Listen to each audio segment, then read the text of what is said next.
Hey guys, I wanted to share with you an experience I had with the vertical fin yesterday.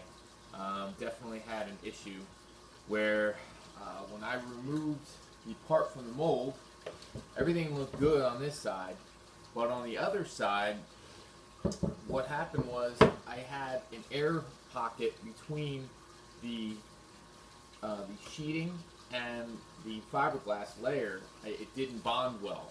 So, I had talked about in one of my earlier videos how you don't need a lot of epoxy, but clearly that came back to bite me a little bit because I guess it did not stick well to the sheeting.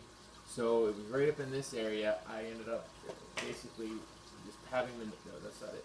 The material just basically pulled away. The fiberglass and the paint just came right away. So what I did was I went in with a razor blade and just cut out all the loose.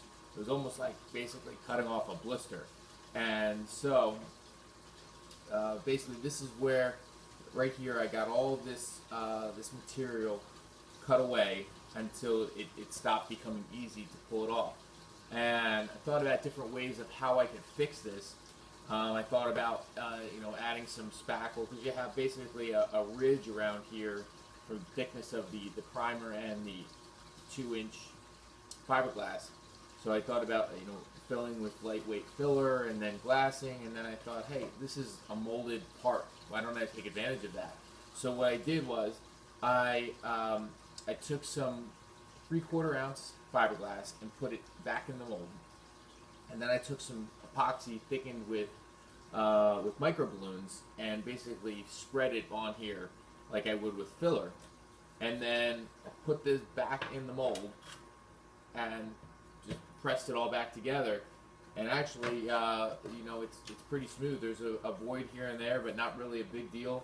A light sanding and filler, and it'll be good to go. And went from 3.7 to 3.8 ounces, so it basically added no weight at all. So I just thought I'd show you a way that I fixed a mistake, and I don't have to scrap this part because this is it's not difficult, but it's tedious to have to make a whole nother part just for that one little error. So now what I'm going to do now is I'm going to actually cut out the rudder area, and I'm going to add a rounded leading edge and then the fins, and I'm going to try to make a molded part of that because that's kind of a pain in the butt to do, so I don't have to keep doing that over and over. I'll just make a mold of that, which I believe is probably going to be pretty tricky to release from the mold because of those little fins. So I'll have to think about how I'm going to do that to make sure that nothing gets stuck. But that's the next step. All right, thanks guys.